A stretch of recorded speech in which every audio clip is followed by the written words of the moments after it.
Senate and county assemblies scheming to use structured committee sittings to dip fingers into state coffers and defeat efforts by the Salaries and Remuneration Commission to reduce the wage bill. And as Patrick Amimo reports, the public wants the commission to come up with clear policy guidelines that will seal a loopholes where state and public officers could use diems and allowances to loot state coffers.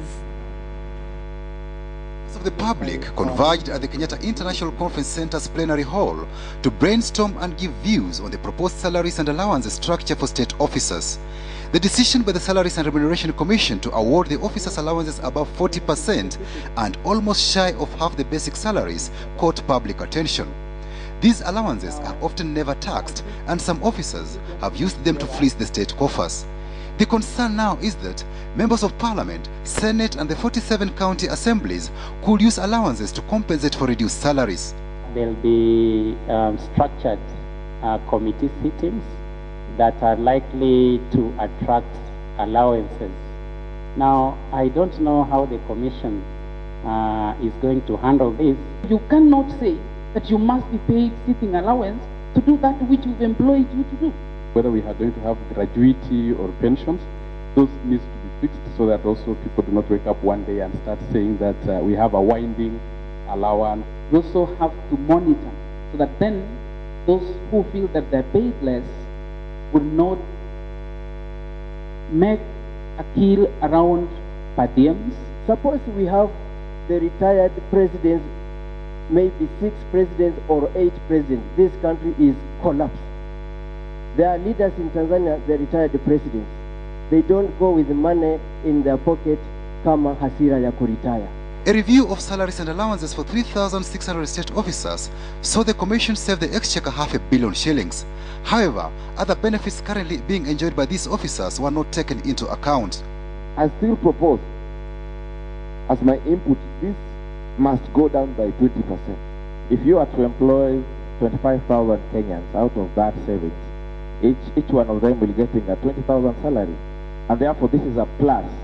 It also never escaped public scrutiny that the remuneration team was among the top gainers in the new salary proposals, begging the question, did the commission cut deals with other commissions not to vary salaries and benefits to their disadvantage? We needed to look into that, but again, we actually acknowledge that it's a very important commission that needs to have a good package to retain and attract some of our best technocrats in this particular commission.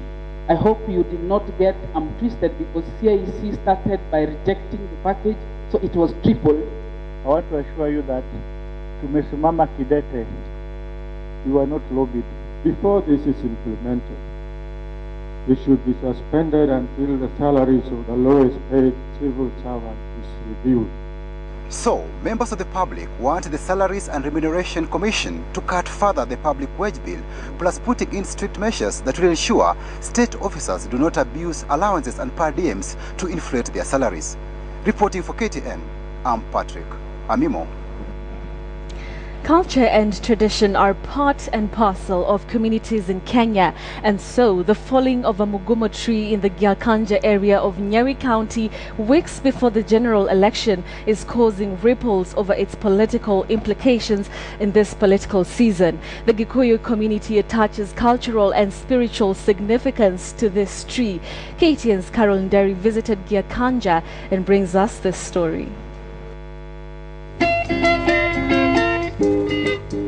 This is the over 200 years old mugumo tree that fell in the Gyakanja area of Nyeri County a week ago, felled by the heavy rains that pounded the area.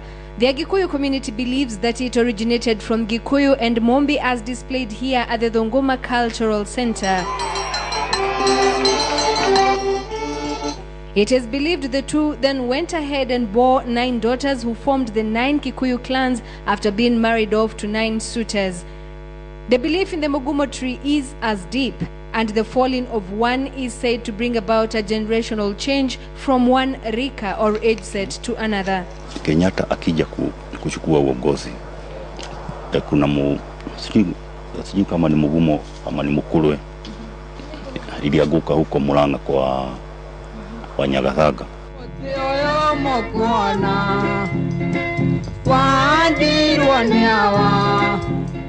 47-year-old Samuel Wangondu told KTN that the tree fell on their farm, causing massive destruction to the crops that were ready for harvest. But like everyone else believes, this being a political season, the event brings in a new tide. During the last elections, a mugumo tree fell at the Kamukunji area and President Kibaki won. He says the falling of the tree yet again in another election period has meaning. He might win. Uhuru. Ukisikia mugumo imeanguka, haianguki bure. There are new stems sprouting on the stump that has been left standing, and this, according to the locals, is a sign that a young man will take over the reins of power. We meet 74-year-old Jacinta Wangeshi. She narrates to us how offerings were made at the foot of the tree for rain or other prayer requests. But according to her, trees fall off due to old age, and the falling of the Gyakanja Mugumo might not mean much. Twauma barari 1961 ri ha haitu ni hari mugumo na ni wakukire haha mukira abara oguo na nduri gutiri undu kwahanikire. The elderly Wangeshi says that contrary to belief that the falling of the tree might spell doom to the community, it might just mean that there will be a generational change in leadership. According to the Gikuyu culture, the fallen tree should not be used as firewood or put to other use, but Wangondu says the tree has caused damage on their farm and he might have to clear it. Well, whether the falling of this particular tree has any significance is a matter of interpretation. This is a phenomena that is creating a buzz amongst the people of central Kenya, who say the falling of a mugumo tree, according to the Kikuyu traditions and culture, spells a significant change in the politics of the region. And whether this prediction will come true, then only time will tell. Carol Jerry for KTN in Gyakanja, Nyeri County.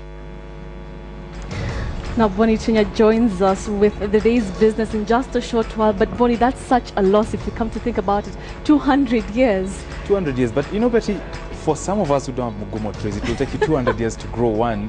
Exactly. Before it falls for something good to happen. So the likelihood of you seeing a mugumo tree is to not. Never ever. But talking of falling things, we have details on Concord Insurance.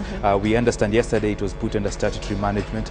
Michael Karanja today was speaking with the managers as to why the company could not meet its obligations. Details coming up in business.